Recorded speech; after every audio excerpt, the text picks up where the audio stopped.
Shalom, Israel. First and foremost, I want to give a call hello to Yahweh.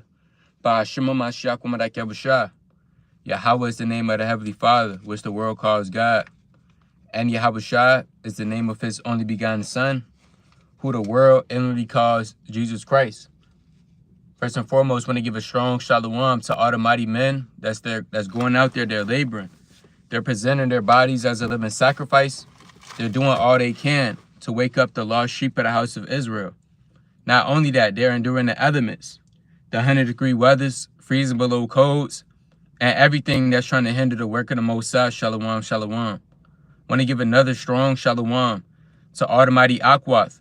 All right, the sisters that are at home, reverencing their husbands, and the unmarried sisters as well, being teachers of good things, tender, delicate, and on fire for the Most High. Shalom, shalom. Last but not least, want to give another strong shalom to all the mighty teenagers and children in this truth, doing all they can in these last days to make their calling and election sure. And with the topic of this cold cut is titled, all right, to obey is better than sacrifice. All right, to obey is better than sacrifice. Right, I was earlier, or the Spirit rather, have me been reading over the Samuels, right? In 1 Samuel, it's a lot of heavy things that's going on in that book. It's a lot of fundamental things and this truth that you have to understand instead of trying to be too deep. All right, you got a lot of brothers, they try to be deep, try to go in, not just, necessarily with breakdowns or anything. They try to do the most. All right, they doing this, then they doing that. They moving too fast. All right, they might try to outshine somebody. They got so many devices in their head. They trying to get all of this done. You got a lot of brothers, they try to get too deep when, this truth is not about who's the deepest. All right, or who's the swiftest, who's the mightiest. All right, the Most High requires little, but to man, it's going to be much and it's going to be hard. All right, the Most High requires obedience. Didn't the Lord just say, keep my commandments and live? I mean, it sounds like it's a simple saying, but that's one of the hardest things to man to perform and get done. All right, the Most High, he doesn't care about, what fast you're going to go on and what you're going to read and the alms that you give and the teaching. The Lord, he don't give a damn about all of that, man. How many commandments you done kept, the knowledge that you done acquired. Most I don't care if you're a damn captain over thousands and an officer over 10,000s. And those titles of man, the Lord only requires obedience for you to do what he tells you to do. Nothing more or nothing less. Whatever the Most High tells you to do and what he have gave you to do out of this book, that's what he wants you to perform. All right, so let's kick it off with the classic. Let's go to Proverbs chapter 21. All right, let's go to the book of Proverbs chapter 21 and verse number 3. All right, Proverbs chapter 21 and verse number 3. It reads, to do justice and judgment is more acceptable to the Lord than sacrifice. So when you're doing justice, you're doing the right judgments, you're keeping the commandments, you're having integrity, you're doing what's right even when no one is watching, you're on fire, you're not living a double life or a fraud life. And the Lord said that's more acceptable than sacrifice. What is the sacrifice? Now, in the ancient world, you had burnt offerings that you would sacrifice. You had meat offerings, grain offerings, peace offerings, trespass offerings, sin offerings. There's many full different offerings when you read the law. Nevertheless, now you're not doing animal sacrifice now. All right? You're not doing the things you used to do in the temple. You would bring your bullock or your heifer, your first link of the flock. You're not doing that anymore. Now we're offering up spiritual sacrifices. What is the spiritual sacrifices? Praying, fasting, reading, studying, teaching the Gentiles, their nationality and who they are. Linking up with brethren, giving counsel. Those are the sacrifices. And the Lord said, what? It is better to do justice and judgment. It's more acceptable than that sacrifice. So to do what's right, to obey the Lord, hey, that's better than reading. A lot of brothers, they try to just read. But brother, you're not listening to the Most High. You going off. Oh yeah, man, I gotta go on this fast. All right. But you didn't smoke the weed again. You didn't gave over to the desires of your flesh, the pleasures of your flesh. Now you're saying, oh yeah, I gotta go on the fast. Well, guess what? The Lord, he's not pleased with that. All right. You just got done committing wickedness. Okay, yeah, I gotta go teach now. All of that is non-void because you're not obeying the voice of the Most High. You're not just doing it. The Lord didn't ask for that. All right. Yeah, I just cussed my husband out. Now I'm about to go give alms. All right, that's what some sisters will do, man. All right, brothers will do that too. Yeah, brothers will freak off and go off. Oh yeah, we gotta go give alms. Well, hold on, you don't even have the fundamentals down backward. And when you read the book of 1 Samuel and you take your time, you understand how serious obeying the voice of the Lord really is. And there's nothing more desirable than to just listen to the Most High. All right, let's go to the book of Psalms, chapter 51 and 16. Let's get another account with King David. Psalms chapter 51 and verse number 16. Now, when you read Psalms, the 51st chapter, this is a psalm that David made, after Nathan came unto him when he went off with Bathsheba by committing adultery. So if it wasn't for David to commit adultery with Bathsheba, we might not have a Psalms chapter 51 because there would be no need to. Because David, he would have never went off. Nevertheless, this is Psalms 51 and 16. It reads, "For thou delightest not sacrifice, else I would give it. Thou delightest not in burnt offering." Because again, the Most High don't give a damn about your spiritual sacrifice. He's the Most High. All right, he doesn't need anybody. He's the Most High God. He don't need the angels. Hey, the heavens are not clean in his sight. He don't need none of these things. He's the Lord. At the top. He don't need your fastings. He don't need your prayers. He don't need you teaching. He don't need the Lord. He don't give a damn about how many hours that you study. How many precepts look. A lot of brothers say, yeah, let me just look over these precepts. And that's the thing we're going to get into, because the sacrifice that you give, we're not saying that that's off. Which you're going to get into.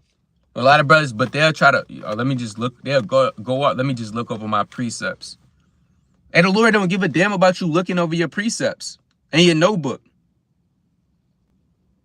The Most High, he don't care about how long your friend, he don't care about a lot of these things. The Most High don't care about.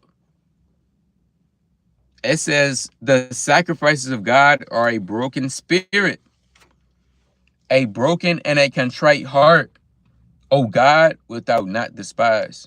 So the Most High won't despise a contrite heart. All right. The Most High won't despise sincerity. You doing the right things. The Most High won't despise you having integrity out of a pure conscience. And we have to go back to the basics, because you have men, they think that this is too milk. They think that they don't need this.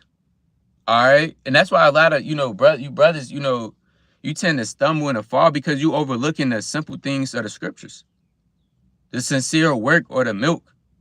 Because you're trying to bend deep, or you've been in this thing for a long time, and you think you're above that. Again, the sacrifices of the Lord are a broken spirit and a contrite heart. That's something the Most High would never despise. Let's go to the book of Hosea, chapter 6. All right. Let's go to the book of Hosea, the 6th chapter.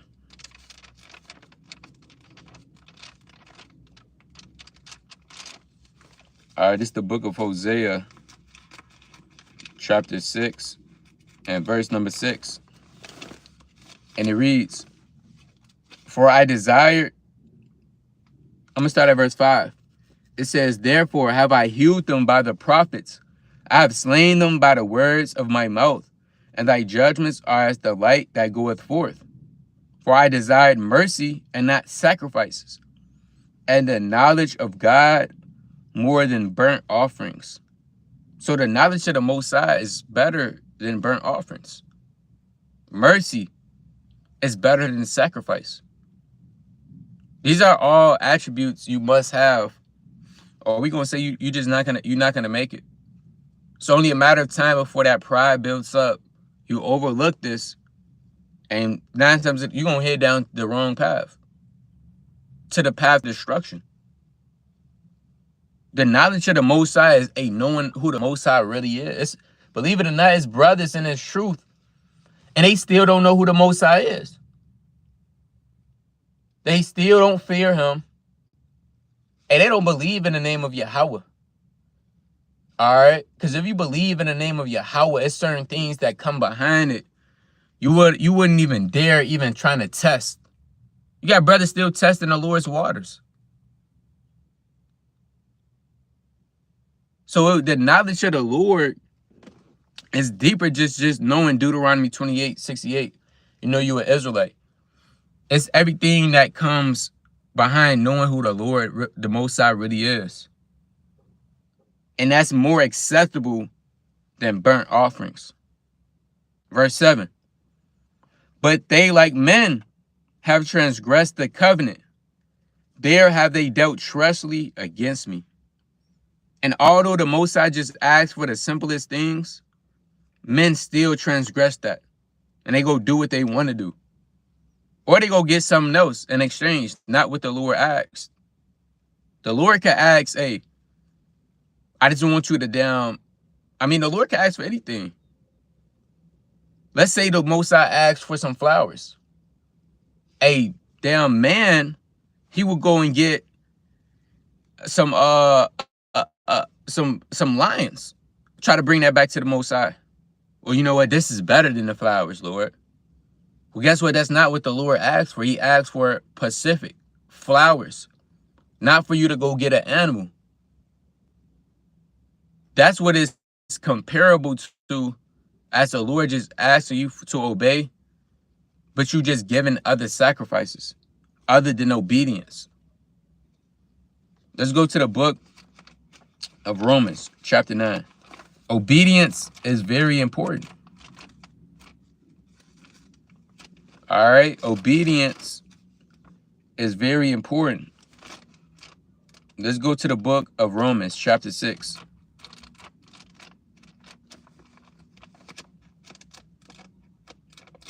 All right, it's the book of Romans, chapter 6, and verse number 16.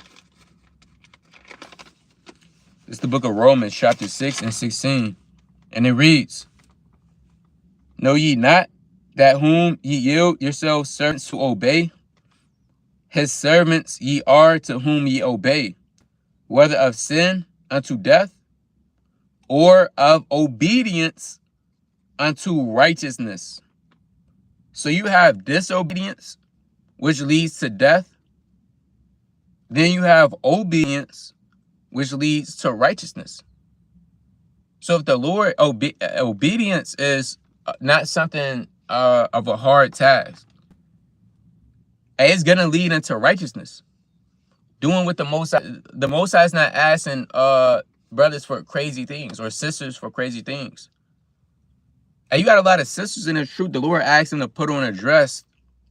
They go outside of that. Instead, they try to cook. And we say, hold on, I could cook. I could clean. Hey, the Lord He's not done with that. He's looking for you to put on a dress. And Eve, she wants to cook and clean instead.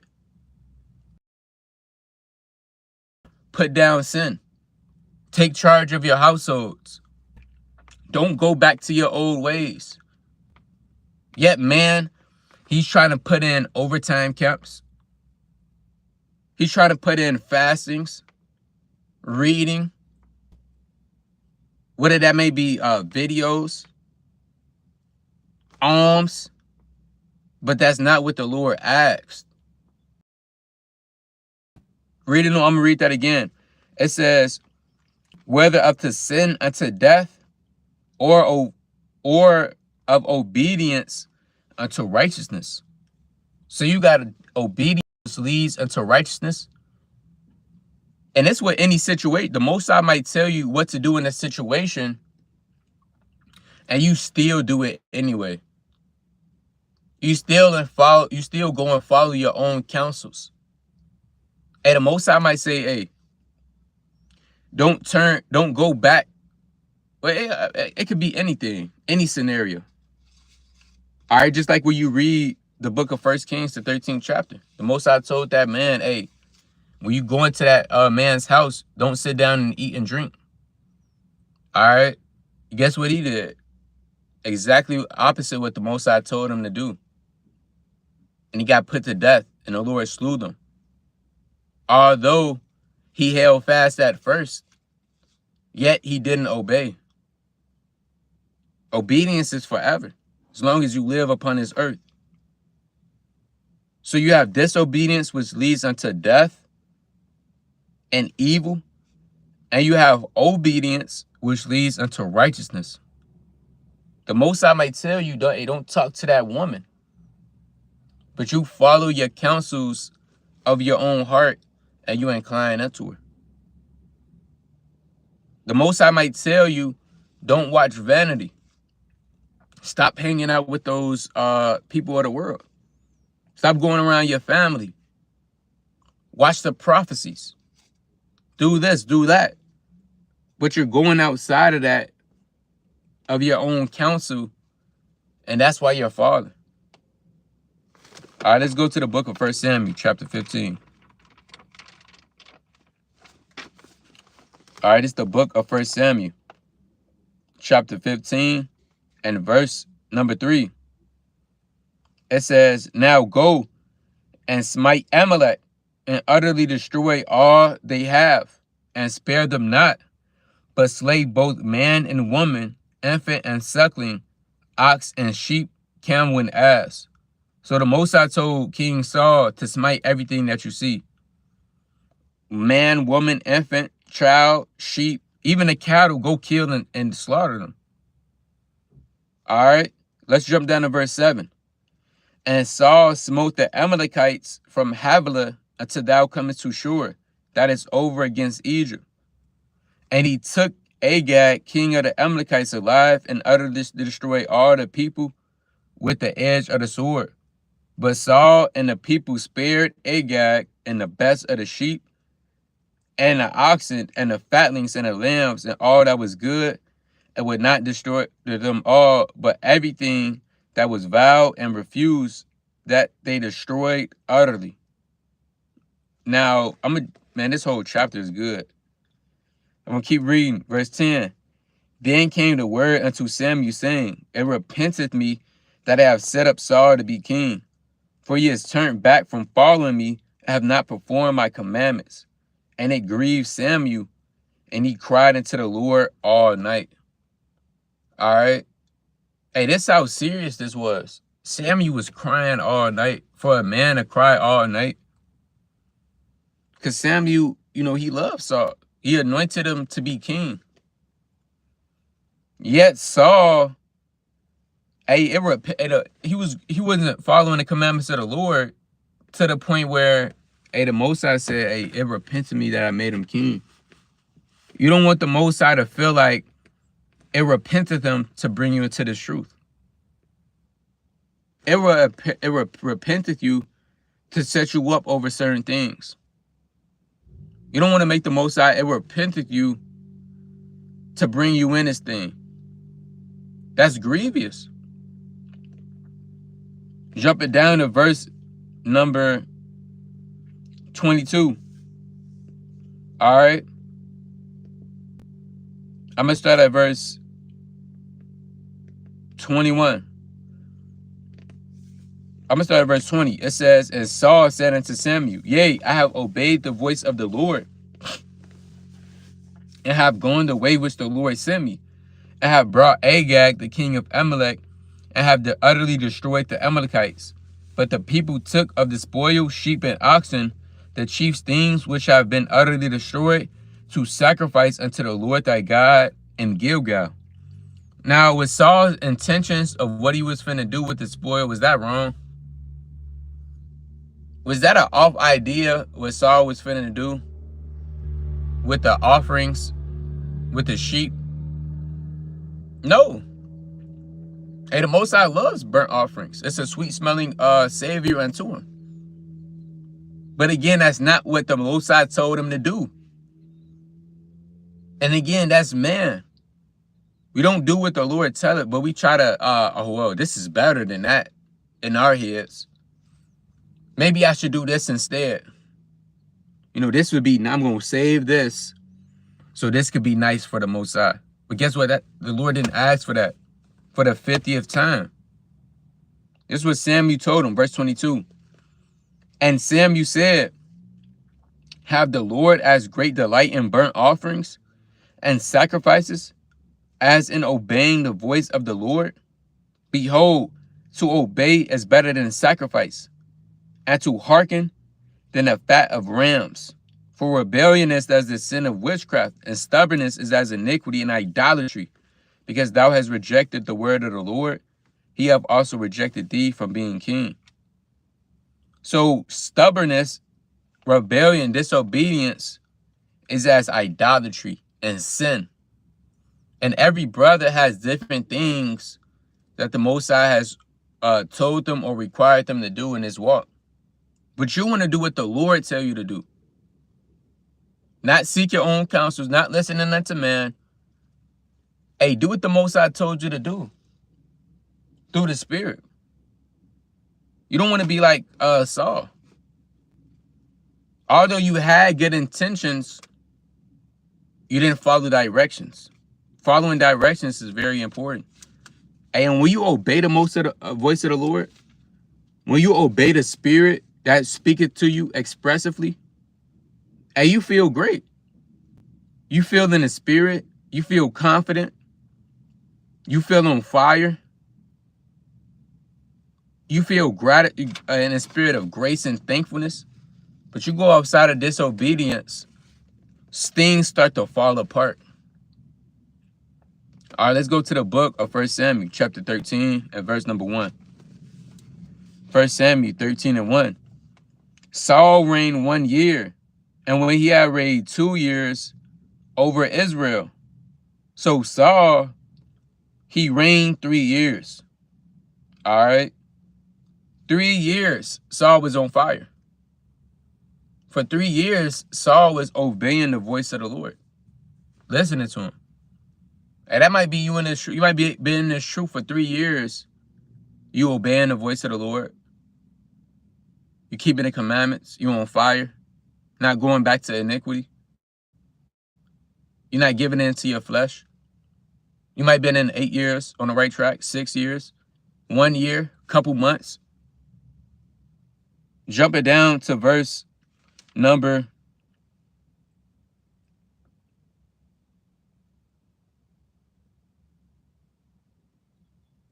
Jumping down to verse number 8, it reads, and he tarried 7 days, according to the set time that Samuel had appointed.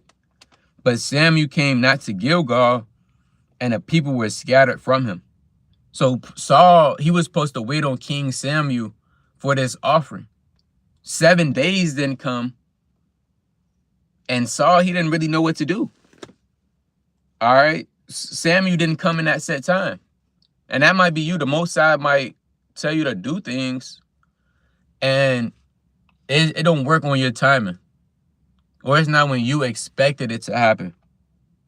So you do a presumptuous decision. That's off. Reading on, verse 9.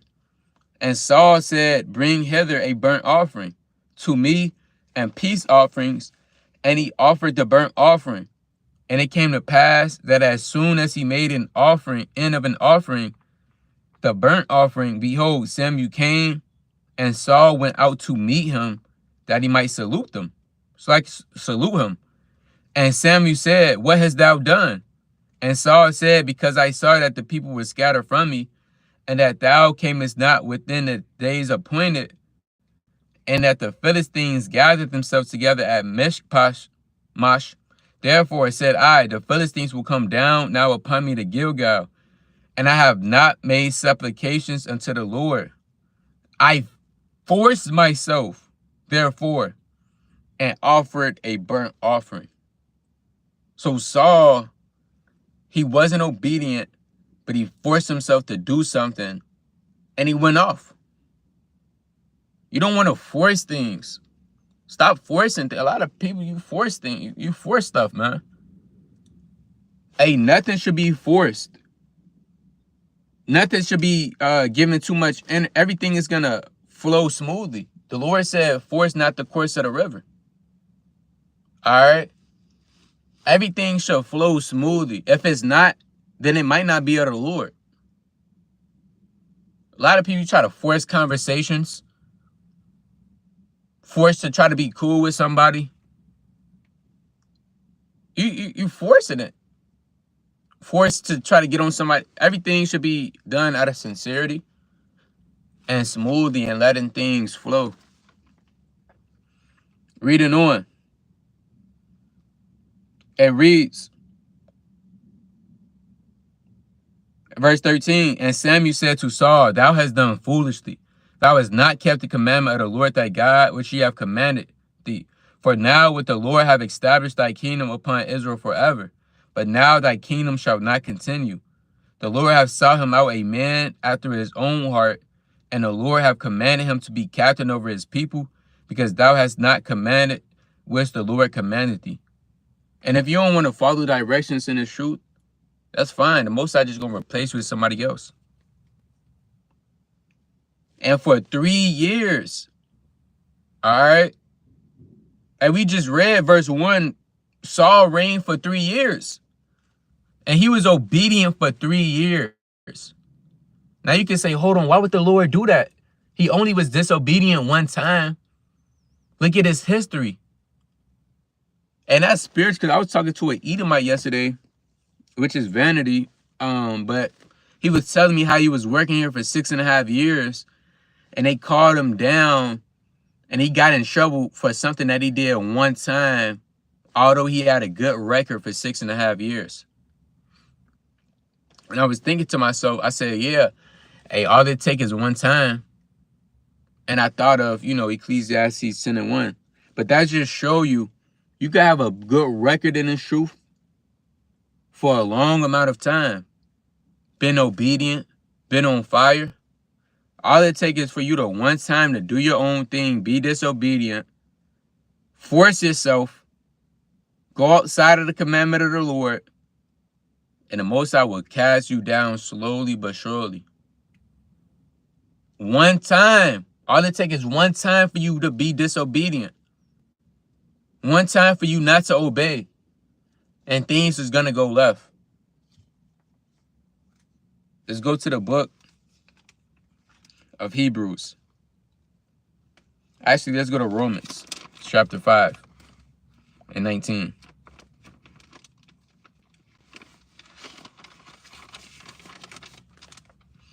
This is Romans 5 and 19.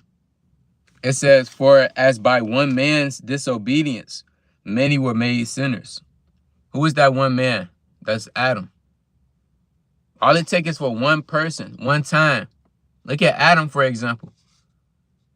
Adam, all it took was his disobedience. He didn't listen. He broke the commandment of the Lord.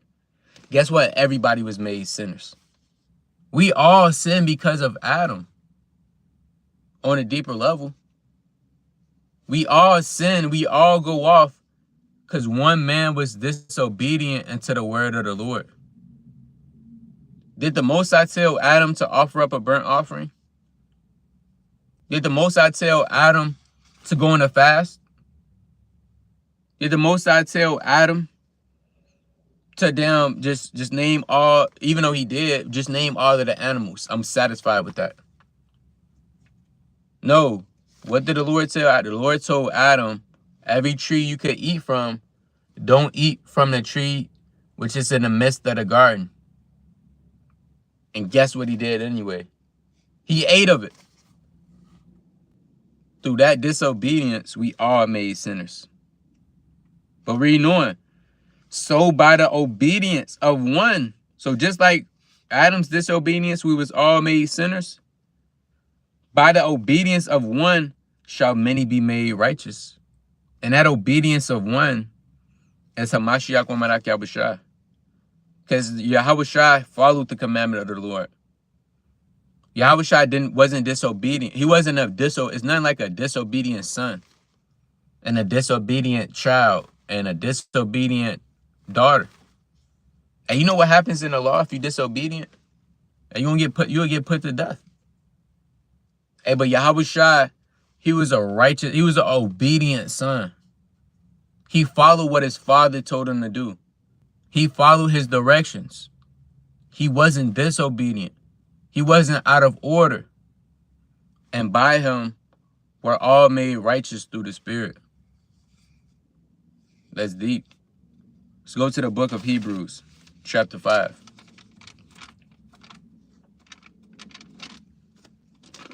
All right, this is the book of Hebrews, chapter 5.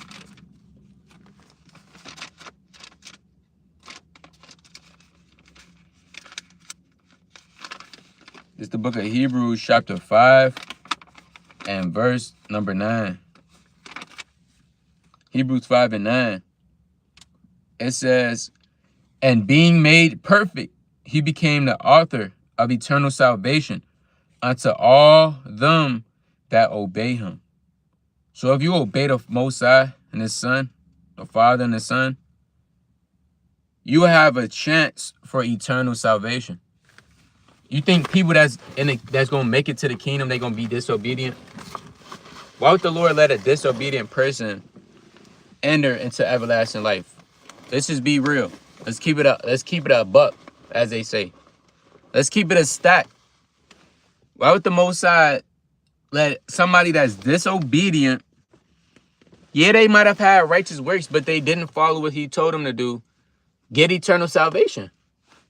If he can't follow simple directions.